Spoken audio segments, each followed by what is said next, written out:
കാന്താരി തിങ്കളും കലിപ്പൻ പാച്ചവും. രചന മാധുര്യ. അവതരണം ഷാഹുൽ മലയിൽ. എഡിറ്റിംഗ് ഷെരീജ് പൂനൂർ. വാരാണസി എന്താണെന്നറിയാൻ ഇനി 6 ദിവസമാണ് അവർക്ക് മുമ്പിലുള്ളത്. കാശി വിശ്വനാഥ ക്ഷേത്രത്തിലാണ് കാശിയിൽ അടുത്ത ദിവസം അവർ ആരംഭിച്ച്. ഉള്ളിലേക്ക് കയറി കാണുമ്പോൾ തീരെ ചെറിയ ക്ഷേത്രമാണെന്ന് തോന്നുമെങ്കിലും ആ മതിൽ കെട്ട് അവിടുത്തെ പട്ടാള സംരക്ഷണവും അവിടെയുള്ള ഭീകരതയെ തുറന്നു കാട്ടുന്നതാണ്. ദർശനം നടത്താൻ എപ്പോഴും അവിടെ നീണ്ട ക്യൂ ആണെങ്കിലും പാർട്ടി നേരത്തെ ടിക്കറ്റ് ബുക്ക് ചെയ്തിരുന്നു. 300 മുതൽ 500 രൂപ വരെയുള്ള ടിക്കറ്റുകളുണ്ട്. അതെടുത്താൽ പെട്ടെന്ന് ദർശനം നടത്തി ഇറങ്ങാം.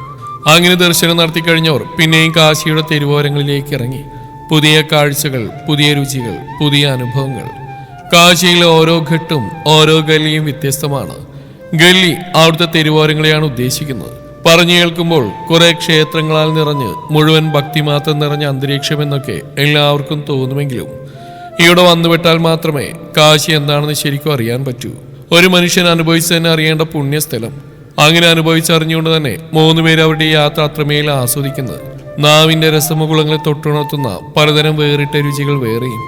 ശിവവേഷങ്ങൾ കെട്ടിയടക്കുന്ന കുട്ടികളും കച്ചവടക്കാരും സന്യാസി വര്യന്മാരും അഘോരികൾക്ക് സമാനമായി മേലാസകലം ഭസ്മം പൂശിയ മനുഷ്യരും, അങ്ങനെയെല്ലാം വേറിട്ട കാഴ്ചകൾ. യഥാർത്ഥ അഘോരികൾ സത്യത്തിൽ ഇവരല്ലെന്നും അവരൊക്കെയും ഗംഗാനദിയുടെ മറുകരയിലാണ് താമസം. അഘോരി ബാബുമാർ വിശേഷപ്പെട്ട ദിവസങ്ങളാണ് ഇവിടേക്ക് എത്തുക. യഥാർത്ഥ അഘോരികൾ അങ്ങനെ കാണാൻ പറ്റിയില്ലെങ്കിലും ഡ്യൂപ്ലിക്കേറ്റ് വെച്ച് കണ്ട് തൃപ്തിപ്പെട്ടു.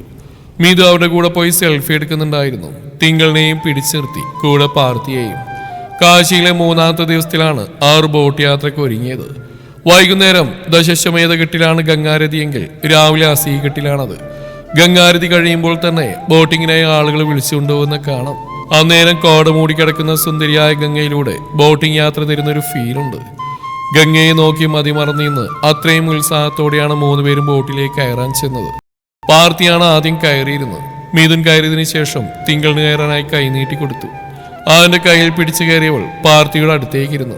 ആൾക്കപ്പുറം മിഥുനും ഇരുന്നു. കുറച്ചങ്ങ് പോയാ ഏതോ ഒരു കെട്ടിനടുത്തെത്തുമ്പോ ബോട്ട് മറക്കുന്ന ഒരു ആചാരമുണ്ട് ഇവിടെ.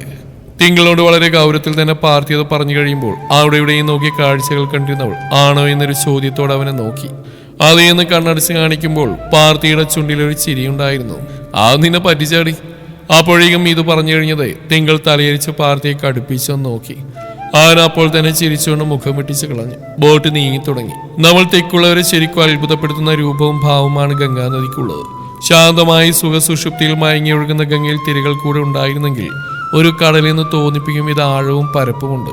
എത്രത്തോളം മനുഷ്യരുടെ പാപങ്ങൾ കഴുകിക്കളഞ്ഞാണ് ഈ പുണ്യനദി ഇങ്ങനെ ഒഴുകുന്നത്. പരമാവധി 1 മണിക്കൂറാണ് ബോട്ടിംഗ് സമയം. അതിനിടയിൽ ഓരോ ഘട്ടുകളുടെയും മുന്നിലെത്തുമ്പോൾ അതിന്റെ ചരിത്രവും പ്രാധാന്യവും ബോട്ടിലുള്ള ഗൈഡ് അവർക്ക് പറഞ്ഞു കൊടുക്കുന്നുണ്ട്. പാർത്തിയാണ് ബാക്കി 2 പേർക്കും തർജ്ജമ ചെയ്ത് കൊടുക്കുന്നത്.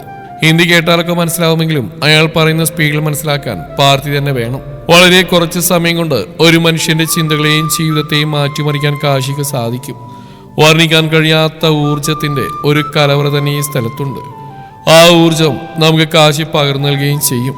പാർത്തിക്ക് കഴിഞ്ഞതിന് മുന്നത്തെ വർഷം വന്നതിനേക്കാളും ഈ പ്രാവശ്യം ഇവിടുന്ന് ആ ഊർജം കൂടുതൽ കിട്ടിയെന്ന് പറഞ്ഞാൽ ആർക്കും അതങ്ങ് നിഷേധിക്കാൻ പറ്റില്ല. അവന് പോലും പറ്റില്ല. കാരണം അവനിപ്പോ വേറൊരു ലോകത്താണ്. സൈബീരിയയിൽ ദേശാടനം നടത്തുന്ന സൈബീരിയൻ സീഗിൾസ് ശൈത്യകാലത്ത് എല്ലാ വർഷവും ഇന്ത്യയിലേക്ക് എത്തുന്നുണ്ട്. ഈ ബോട്ട് യാത്ര ഏറ്റവും മനോഹരമാക്കാൻ അവ കൂടിയേ തീരൂ എന്ന് പറയാം. അവരുടെ തലക്കുമുകളിലൂടെ ചിറകൾ വിടർത്തി ആ പക്ഷികൾ പറന്നകലുമ്പോൾ തിങ്കളിന്റെ മുഖം വിടരുന്ന പാർത്തി കണ്ടു. കയ്യിൽ വെച്ചു കൊടുത്ത ധാന്യമണിയിൽ കൊത്തിക്കഴിച്ച അവ വിശപ്പ് മാറ്റുന്ന നോക്കി പെണ്ണ് ചിരിക്കുമ്പോൾ അവന്റെ ചൊടികൾ അറിയാതെ ഒന്ന് വിടർന്നുപോയി. ഇത്ര ദിവസങ്ങളായിട്ടും ഉള്ളിലെ പ്രണയം മനസ്സിലാക്കാതിരിക്കാനുള്ള പൊട്ടനൊന്നും അല്ലാത്തതുകൊണ്ട് ആദ്യം കണ്ടപ്പോഴേ ചെറുതായി ഇവളോട് തോന്നിയ ഒരു കൗതുകം, ഒരു ക്രഷ്, അത് ഈ യാത്രയോടെ തന്റെ സിരകളിൽ കത്തിക്കയറുന്ന ലഹരിയായി മാറുന്നത് അറിഞ്ഞുകൊണ്ട് തന്നെ അതിനെ ആസ്വദിക്കുകയാണ് പാർത്തി ഇപ്പോൾ ചെയ്യുന്നത്. ബോട്ടിംഗ് കഴിഞ്ഞ് വീണ്ടും കാശിയുടെ മണ്ണിലേക്ക് ഇറങ്ങിയവർ. കണ്ടു തീർക്കാനും ഉള്ളിനുള്ളിൽ ചേർത്ത് വെക്കാനും കാഴ്ചകൾ ഇനിയുമുണ്ട് ഏറെ. സങ്കടമോചന ഹനുമാൻ മന്ദിരം, ദുർഗാക്കുന്ന് മന്ദിരം, തുളസി മനസാ മന്ദിരം തുടങ്ങിയ ക്ഷേത്രങ്ങളും സാരനാഥും മുളകന്തകുടി വിഹാറും ദമേഘ് സ്തൂപവും കാശിയിൽ ഇടിഞ്ഞ വഴികളും താണ്ടി ഒരുവിധം കണ്ടു കഴിഞ്ഞവർ ഈ കാശി യാത്രയിൽ അവസാന ദിവസത്തിലേക്ക് എത്തിയിരിക്കുകയാണ്. നാളെ രാത്രിയിലെ ട്രെയിനിൽ അവർ നാട്ടിലേക്ക് തിരിക്കും. ഗ്രേ കളർ ചെക്കിട് നാരായണി പട്ട് കോട്ടൺ സാരി ഒറ്റ പ്ലീറ്റിൽ ഉടുത്തൊരുങ്ങി അസീഘട്ടിലേക്ക് ഗംഗാരതി ഒരിക്കൽ കൂടെ കാണാനുള്ള പോക്കാണ് തിങ്കൾ. ലൈറ്റ് കളേഴ്സ് വസ്ത്രങ്ങൾ കാശിൽ മിക്ക സ്ത്രീകൾ ഉപയോഗിക്കുക. ആഭരണങ്ങളും അതിനനുസരിച്ച് തന്നെ. ആർഭാടം വളരെ കുറവാണ്. നല്ല തണുപ്പാണ് അവിടെ. ആദ്യ ദിവസങ്ങളിൽ ബുദ്ധിമുട്ടുണ്ടായിരുന്നെങ്കിലും ഇപ്പോൾ അവൾ ഓക്കെയാണ്. അതാണ് സാരി ഒന്നുകൂടെ എടുത്ത് ഇറങ്ങിയിരിക്കുന്നത്. മുറിയുടെ വാതിൽ തട്ടിയുള്ള മുട്ടുകേട്ട് അവൾ പോയി ഡോർ തുറന്നു. മുന്നിൽ നിൽക്കുന്നവൾ നോക്കി കയ്യും കാലും കെട്ടി. പാർത്തിയാണ് വാതിൽക്കൽ നിൽക്കുന്നത്. സാരി ഉടുത്തതിനാണ് അവരിങ്ങനെ നോക്കുന്ന അവൾക്ക് മനസ്സിലായി. അന്ന് അവൻ ഉടുത്തിട്ട് ഇനി ഉടുക്കേണ്ടെന്ന് പറഞ്ഞല്ലോ. ചെക്കന്റെ ചില നേരത്തെ ചൊറിഞ്ഞുകൊണ്ടുള്ള വർത്താനം തിങ്കളിന് പിടിക്കുന്നില്ല. അതുകൊണ്ട് എന്താ എന്ത് ചെയ്യരുതെന്ന് അവൻ പറയുന്നു, അത് ചെയ്യാൻ അവൾക്ക് തിടുക്കവുമുണ്ട്. എന്നിരുന്നാലും ഇതിനെ പോലെ പാർട്ടിയുമായി വലിയ അടുപ്പമെന്ന് പറയാനില്ലെങ്കിലും ഇത്ര ദിവസം കൊണ്ട് അവനെ അവൾ ശ്രദ്ധിക്കുന്ന തരത്തിലൊരു അടുപ്പം തിങ്കളുടെ അവനോട് തോന്നി തുടങ്ങിയിട്ടുണ്ടെന്നുള്ളതാണ് സത്യം. അനുസരണ എന്ന് പറയുന്ന സാധനം നിനക്കില്ല അല്ലേ? ഒരു പ്രാവശ്യം അങ്ങില്ലെന്ന് വെച്ച് എന്നും അങ്ങനെ ആവില്ല. തല ഇരുവശത്തേക്ക് ആട്ടി വാണിങ്ങോടെയുള്ള അവന്റെ വർത്തമാനം. എന്നെ ശ്രദ്ധിക്കാൻ എനിക്കറിയാമെന്ന് ഞാൻ പല പ്രാവശ്യം പറഞ്ഞിട്ടുള്ളതാ. ആരുള്ള മറുപടിയും കൊടുത്ത് വാതിലും പൂട്ടി അവൾ ഇറങ്ങുമ്പോൾ മീതുനും അപ്പുറത്തുനിന്ന് വന്നിരുന്നു. പാർട്ടി ഒന്നും പറഞ്ഞില്ല അവളോട്. ശ്രദ്ധിക്കുക എന്ന് പറഞ്ഞൊരു പോക്കായിരുന്നു. ഗംഗാരതി കണ്ട് കഴിയും വരെ ആൾക്ക് പ്രശ്നമൊന്നും ഉണ്ടായിരുന്നില്ല. അത് കഴിഞ്ഞിങ്ങി തിരിച്ചു വരുമ്പോൾ ആളുടെ സാരി വലിച്ചാണ് 2-3 പേര് പോയത്. മനഃപൂർവ്വമൊന്നല്ല, തിരക്കിനിടയിൽ പറ്റിപ്പോയതാണ്. സാരി അവളെ പാർട്ടി ഒരുമിച്ചാണ് വലിച്ചെടുത്ത്. അറിയാത്ത പിള്ള ചൊറിയും പറയുന്നൊരു ചൊല്ലുണ്ട്. ആളെയും കൊണ്ട് ആ തിരക്കിനിടയിലൂടെ പുറത്തേക്ക് എത്തുമ്പോൾ അത്രമാത്രമേ പാർട്ടി പറഞ്ഞുള്ളൂ. തിങ്കളൊന്നും മിണ്ടിയില്ല. മീതുനെ നോക്കുമ്പോൾ ആ തിരക്ക് കൊണ്ടുപോയവൻ അവർക്ക് മുന്നേ അപ്പുറത്തെത്തി നിൽക്കുന്നുണ്ട്. രാവിലെയുള്ള ബ്രേക്ക്ഫാസ്റ്റ് പൂരി ആലുക്കറിയുമാണ് അവർ കഴിച്ചത്. പക്ഷേ കച്ചോറിയാണ് കാശിയുടെ സിഗ്നേച്ചർ ബ്രേക്ക്ഫാസ്റ്റ്. അതവർ കഴിച്ചിട്ടുണ്ട്. പിന്നെ കാശിയുടെ സ്പെഷ്യൽ ജിലേബി ചൂടോടെ രാവിലെ തന്നെ കിട്ടുമ്പോൾ അടിപൊളിയാണ്. നമ്മുടെ നാട്ടിൽ ബ്രേക്ക്ഫാസ്റ്റും കിട്ടും അവിടെ. അതുപോലെ ഉച്ചനേരം അവർ കഴിച്ചത് കാശി സ്റ്റൈൽ താലി, തമാർ ചാട്ട്, ബാട്ടി ചോക്ക, പിന്നെ മൺകപ്പിൽ ചായ, ലസ്സി, പേട, അങ്ങനെ ഒരുപാട് വിഭവങ്ങൾ. മീതവും പാർട്ടിയുള്ളതുകൊണ്ട് ഒന്നുപോലും മിസ് ചെയ്യാതെ എല്ലാം ടേസ്റ്റ് ചെയ്തിരുന്ന തിങ്കളും. ഇവിടുത്തെ ബനാറസ് സാരികൾ പ്രസിദ്ധമാണ്. പൈതൃക തനിമയുള്ള തുണിത്തരങ്ങളാണ് അവിടെ അധികവും. രുദ്രാക്ഷമാലകൾ, ദൈവങ്ങളുടെ ഫോട്ടോകൾ, പൂജക്കുള്ള സാധനങ്ങൾ, ഇതൊക്കെയാണ് ഇവിടെ അധികം വിറ്റുപോവുക. ഇഷ്ടപ്പെടുന്നതൊക്കെ തിങ്കൾ വാങ്ങുമ്പോൾ മീതിനും പാർട്ടി അവിടെ ഇവിടെയും പരതി നടക്കും. കമ്മലുകളുടെ ഒരു കടയിലേക്ക് അവർ കയറിയതും രണ്ടുപേരും അവർക്കൊപ്പം തന്നെ കയറിയെല്ലാം നോക്കുന്നുണ്ട്. അന്നേരം തന്നെയാണ് തിങ്കളുടെ ഫോൺ ബിൽ അടിക്കുന്നത്. ചാന്ദിനിയാണ്. ഈ വിളി പതിവുള്ളതായി തിങ്കളിനും മാറിയിട്ടുണ്ട്. ഇനി വിളിച്ചില്ലെങ്കിൽ അങ്ങോട്ട് വിളിക്കാനുള്ള അടുപ്പവും വന്നിട്ടുണ്ട്. എന്നിന് പാർട്ടിയെ വിളിക്കുമ്പോൾ പോലും അവളോട് കൂടെ സംസാരിച്ചിട്ടേ ചാന്ദിനി ഫോൺ വയ്ക്കൂ. ഫോൺ വിളി കഴിഞ്ഞ് തിങ്കൾ വരുമ്പോൾ കമ്മലുകൾക്കിടയിൽ ചിക്കിപ്പരുത്തി 2-3 കമ്മൽ കയ്യിൽ പിടിച്ചു നിൽക്കുന്നവരെ കണ്ട് പെണ്ണൊരു കൗതുകത്തോടെ നോക്കി. മീതുവിന്റെ കയ്യിലിരിക്കുന്ന വട്ടത്തിൽ ചെറിയ ജമിക്കായിട്ടുള്ള കമ്മലാണ് തിങ്കളാദ്യം വാങ്ങിയത്. ഇതല്ലേടി ഭംഗി, ഇവനോട് ഞാൻ പറഞ്ഞ എന്നിട്ടൊരു സാധനം പിടിച്ച് നിൽക്കുന്ന നോക്ക്. മീതു കുലുങ്ങി ചിരിച്ച് അടുത്ത് നിൽക്കുന്നവരെ കളിയാക്കി പറയുന്നേരം പാർത്തിയുടെ മുഖം ചുവന്ന് മുറുകിയിട്ടുണ്ട്. തിങ്കളിന് ആം പിടിച്ച കമ്മലിലേക്ക് നോക്കാനുള്ള സമയം കിട്ടിയില്ല. എന്റെ കമ്മൽ ഞാൻ വാങ്ങുന്നൊരു പറച്ചിലോടെ അതും വാങ്ങി അവനങ്ങ് പോകുമ്പോൾ, എന്നിട്ട് നീ ആ കമ്മൽ മൂക്കിലിട്ട് നടക്കൂടാ എന്ന് ചോദിച്ച് കളിയാക്കി അവന്റെ പിറകെ പോയ മിഥുന്റെ കൈ കുറച്ചേരം അവൻ തൂക്കിയിട്ടാണ് നടന്നത്. അങ്ങനെ പിടിച്ച് തിരിച്ചു കളഞ്ഞു പാർത്തി. ഓരോന്ന് കണ്ടിരുന്നവർ അവസാനം ഒരിടത്ത് വന്ന് നിന്നു. ഇത്ര ദിവസമായിട്ടും ടേസ്റ്റ് ചെയ്യാത്ത പാനും ഭാങ്ങും അവിടെ അവരെ കാത്തു നോക്കിയിരിപ്പുണ്ട്. ലഹരികൾക്ക് പേര് കേട്ട ഇടമാണ് വാരാണസി എന്ന് അറിയാത്തതായിട്ട് ചുരുക്കം ചിലരെ ഉണ്ടാവും. ഇവിടുത്തെ ലഹരിയിലെ മുൻപന്തിൽ കഞ്ചാവ് തന്നെയാണ്, ബാങ്. നമ്മുടെ നാട്ടിൽ നിന്ന് വരെ ഈ പാനീയം കുടിക്കാൻ വേണ്ടി മാത്രം കാശിക്ക് വണ്ടി കയറുന്നവരുണ്ട്. ആത്മീയതക്കൊപ്പം ലൗകികമായ എല്ലാത്തരം സുഖങ്ങൾ അനുഭവിച്ചിരിക്കണമെന്നാണ് ഇവിടെയുള്ളവരുടെ വിശ്വാസം. പരസ്യമായി ബോർഡുകൾ വെച്ച് വിൽക്കുന്ന ഷോപ്പുകൾ തുടങ്ങി രഹസ്യമായി ഇത് എത്തിച്ചു കൊടുക്കുന്ന ഏജന്റുമാരും സുലഭമാണ് കാശി. എന്തായാലും പാർട്ടിയും ഇതും തിങ്കളും പരസ്യമായി സാധനം വിൽക്കുന്ന കടക്കുമ്പിലാണ് വന്നു നിൽക്കുന്നത്. പാൻ ഇതിനു മുമ്പ് അവർ കഴിച്ചിരുന്നു. അവരെന്ന് പറഞ്ഞാൽ പാർട്ടിയും മിഥുനും. തിങ്കൾ കഴിച്ചില്ല, നിർബന്ധിച്ചാണ്. പക്ഷെ പെണ്ണിന് വേണ്ടെന്ന് പറഞ്ഞു. അത് പക്ഷെ കിക്കുള്ളൊന്നും ആയിരുന്നില്ല. ചവച്ചിരിക്കുമ്പോൾ തേനേക്കാളും മധുരമേറിയതാണെന്ന് തോന്നും. എന്നാലും പാർട്ടിയും മിഥുനും അധികം നേരം നിന്നില്ല. വേഗം തുപ്പിക്കളഞ്ഞാണ് ബാങ്കിനടുത്തേക്ക് അവർ എത്തിയത്. പാർട്ടി നേരത്തെ തന്നെ തീരുമാനിച്ചിരുന്നു താനത് കുടിക്കില്ലെന്ന്. കഴിഞ്ഞ പ്രാവശ്യം വന്നപ്പോൾ നല്ല സ്ട്രോങ്ങിലാണ് ചെക്കൻ കയറ്റിയത്. പിന്നെ ഇവിടുന്ന് 2-3 അടി നടന്നു മാത്രമേ അവന് ഓർമ്മയുണ്ടായിരുന്നുള്ളൂ. പിറ്റേന്ന് വൈകുന്നേരം കണ്ണു തുറക്കുമ്പോൾ മുറിയിലായിരുന്നു അവൻ. മീതുനും പ്രണവും അന്ന് നോർമലായിട്ടാണ് കുടിച്ചത്. അതുകൊണ്ടെന്താ ഇന്ന് സ്ട്രോങ് കുടിച്ച് അടങ്ങിയെന്ന് നിൽപ്പാണ് മിഥുൻ. എന്റെ പൊന്നു തിങ്കു, നീ ഒന്ന് കുടിച്ചു നോക്ക്. ലസ്സിയൊക്കെ നിനക്ക് ഇഷ്ടമായതല്ലേടി, അതുപോലെ തന്നെ ഇതും ഞാനെന്തായാലും കുടിക്കും. പറയിലും കടലിൽ നിൽക്കുന്ന ബാബയ്ക്ക് അവൻ ഓർഡർ കൊടുക്കുകയും ചെയ്തു. അവന്റെ വാക്കും കേട്ട് ചെന്ന് കയറി കൊടുക്കല്ലേ നീ. കുടിച്ചു കഴിഞ്ഞാലേ ഈ കാശി മൊത്തം നിനക്ക് പറന്നടക്കാം. പാർത്തി തിങ്കളെ പിന്തിരിപ്പിക്കാൻ വെറുതെ നോക്കി. പക്ഷേ അവൻ പറഞ്ഞ സ്ത്രീ കുടിക്കണമെന്ന് പെണ്ണ് ഉറപ്പിച്ചു കഴിഞ്ഞു. എനിക്ക് വേണമെന്ന് തിങ്കളത് പറഞ്ഞു കഴിഞ്ഞതും ചുണ്ട് കടിച്ചു പിടിച്ച് ശരിയോടെ ചെക്കനും തലയാട്ടി. അങ്ങനെ അവർക്കുള്ള ബാങ് സ്ട്രോങ്ങിൽ തന്നെ റെഡിയായിട്ടുണ്ട്. മീതിനും തിങ്കളും ഗ്ലാസ് രണ്ടും തമ്മിൽ മുട്ടിച്ചൊന്ന് കുടിച്ചു തുടങ്ങി നോക്കി പാർത്തി അവിടെയുള്ള ചെയറിലേക്ക് ഇരുന്നു. രണ്ടിനെയും പെർഫോമൻസ് ഒക്കെ ഒന്ന് കാണാമല്ലോ. നല്ല മഞ്ഞ നിറത്തിലൊരു പാനീയം, മുകളിൽ കുങ്കുമപ്പൂവും ബദാമിന്റെ തരിയുമൊക്കെ കാണുന്നുണ്ട്. മീതുൻ കുടിച്ചു തുടങ്ങിയിട്ടുണ്ട്. തിങ്കൾ അവളുടെ കൈകളിൽ കുടിച്ചു തുടങ്ങി. നല്ല പാലിന്റെയും ബദാമിന്റെയും കുങ്കുമപ്പൂവിന്റെ രുചിയൊക്കെ തന്നെയാണ് മുന്നിൽ നിൽക്കുന്നത്. കൂടെ കുടിച്ചു കഴിഞ്ഞാൽ നിർത്താൻ പറ്റാത്തൊരു രുചി. ഇതാണോ പ്രശ്നമാണെന്ന് പറഞ്ഞ് എന്നോർത്ത് തങ്ങൾ നോക്കി താടി കൈ കൊടുത്തിരിക്കുന്നവനെ കണ്ണുരുട്ടി നോക്കാനും മറന്നില്ല തിങ്കൾ. പാർത്തി അതൊക്കെ വെറുതെ തലയാട്ടി വിട്ടതേയുള്ളൂ. സംഭവം കുടിച്ചു കഴിഞ്ഞതും മീതിനും തിങ്കളും പരസ്പരം നോക്കിയെന്ന് ചിരിച്ചു.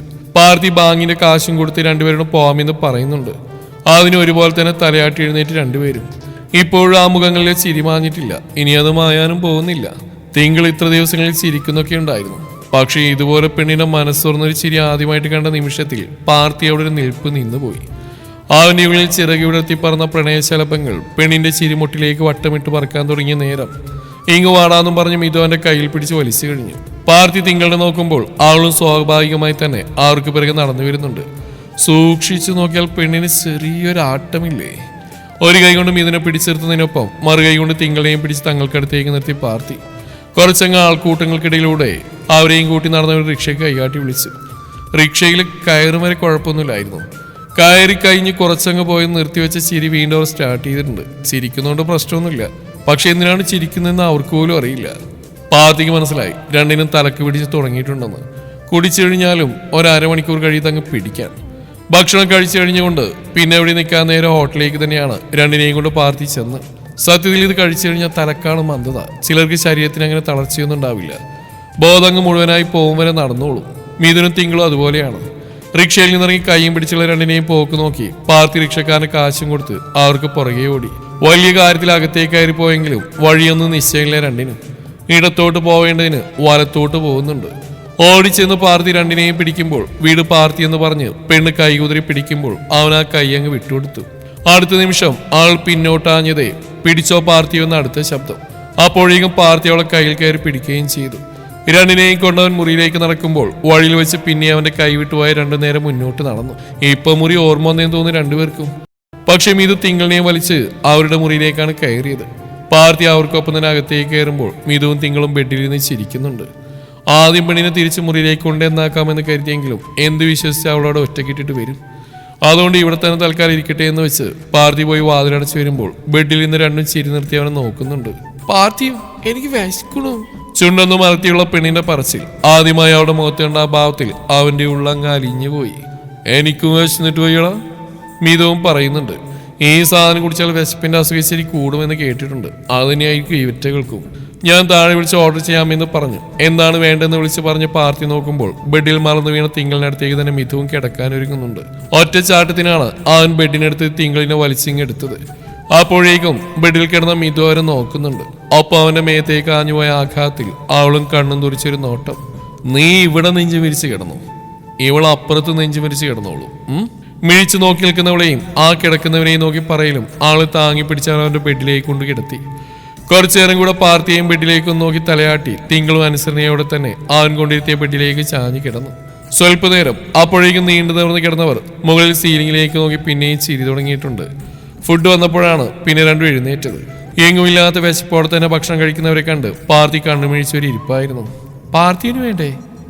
ഇടയ്ക്ക് എപ്പോഴോ പ്ലേറ്റിൽ നിന്ന് തലയുയർത്തിയുള്ള പെണ്ണിന്റെ ചോദ്യം. ഓ, അതൊന്നും ചോദിക്കാൻ തോന്നിയ മനസ്സ്. എനിക്ക് വേണ്ടെന്ന് പറഞ്ഞ് തലയാട്ടിയവൻ കഴിച്ചു കഴിഞ്ഞ് കൈ കഴുകാനുള്ള ഉദ്ദേശമൊന്നുമില്ലെന്ന് തോന്നുന്നു. പ്ലേറ്റിൽ തന്നെ വിരലിട്ട് ഇറക്കിയിരിക്കുന്നവളെ പിടിച്ചെഴുന്നേൽപ്പിച്ച് ബാത്റൂമിലേക്ക് കൊണ്ടുപോയി പാർത്തി. അവളുടെ ഒരു സാരി പല്ലി അടിച്ചുള്ള പറച്ചിലും ആകെ വലിഞ്ഞു പോയ പെണ്ണിന്റെ സാരി തല മൊത്തത്തിലെടുത്ത് അവളെ ചുറ്റി തോളിൽ പിടിച്ചാണ് ബാത്റൂമിനുള്ളിലേക്ക് കയറിയത്. കൈയുമായും കഴുകാൻ പറഞ്ഞപ്പോൾ സ്വയം തന്നെ ചെയ്യുന്നുണ്ട് പെണ്ണ്. കഴുകിക്കഴിഞ്ഞവൾ അവന് നെഞ്ചിലേക്ക് തന്നെ ചാഞ്ഞെന്ന് ഒന്ന് ക്ഷീണം മാറ്റുമ്പോൾ മുന്നിൽ കാണുന്ന കണ്ണാടിയിലൂടെ പാർത്തിയുടെ നോട്ട് അവളിലേക്ക് മാത്രമായി ചുരുങ്ങി. അവൾ ചേർന്ന് നിൽക്കുന്നവന്റെ ഹൃദയം ആഞ്ഞു മിടിക്കുകയാണ്. തനിക്ക് മുന്നേ ജനിച്ചവളാണ് ഇവളെന്നുള്ളിൽ നിന്ന് ആരോ അലമുറയിടും പോലെ. കണ്ണുകളടച്ച് അവനിലേക്ക് ചാരിന്ന് ശ്വാസം എടുക്കുന്ന പെണ്ണിന്റെ കാതിലെ സിൽവറിന്റെ ജംകിയിൽ പാർത്തി മെല്ലെന്ന് തട്ടി. ആളുടെ കാളിൽ ചെന്ന കൊണ്ടതും തിങ്കൾ തുറന്നു. തലയൊന്ന് അവനെ നേരെ ചിരിച്ച് കണ്ണുകൾ മാത്രം ഉയർത്തി പെണ്ണവനൊരു നോട്ടം നോക്കി. പാർത്തിയുടെ നെഞ്ച് കുത്തി തുളക്കും പോലെ ഒരു നോട്ടം. ഡാ പാർത്തി! അടുത്ത നിമിഷം മുറിയിൽ നിന്ന് കേട്ട മിഥുവിന്റെ വിളി. തിങ്കളെയും കൂട്ടി അവൻ പുറത്തേക്ക് ഇറങ്ങി. ആള് ബെഡിലേക്ക് ഇരുത്തി മിഥുവിനടുത്തേക്ക് ചെല്ലുമ്പോൾ എന്റെ കൈയും കൂടെ ഒന്ന് കഴിച്ചാടാന്നും പറഞ്ഞ് ചുണ്ടും ചുളുക്കി വിരലെന്നാക്കിയിരിക്കുകയാണ് മിഥു. അവനെയും വലിച്ച് പാർത്തി ബാത്റൂമിലേക്ക് പോകുമ്പോൾ തിങ്കളിനെ ഒന്ന് തിരിഞ്ഞു നോക്കി. ബെഡിലേക്ക് വീണിട്ടുണ്ട് അവൾ. ഇനി അവൾ ഉറങ്ങിക്കോളെന്ന് കരുതി അവൻ സമാധാനമായി മിഥുവിന്റെ മുഖം കഴുകി തിരിച്ചു വരുമ്പോൾ മുറിയിൽ ബെഡിൽ തിങ്കളില്ല. ഈശ്വര, ഈ പെണ്ണിതോടെ പോയി. മിഥുവിന്റെ ബെഡിലേക്ക് തന്നെ ഇട്ട് അവൻ പെട്ടെന്ന് ഡോറിനടുത്തേക്ക് പോയി. അത് ലോക്കാണ്. അപ്പൊ പുറത്തേക്ക് പോയിട്ടില്ല. പിന്നെ അവൻ ഒട്ടും വൈകാതെ അപ്പുറത്തുള്ള ടെറസിലേക്കാണ് പോയത്. മീതു ബെഡിൽ കിടന്ന അന്നേരം എന്തൊക്കെയോ പിറുപിറുത്തിച്ചിരിക്കുന്നുണ്ട്.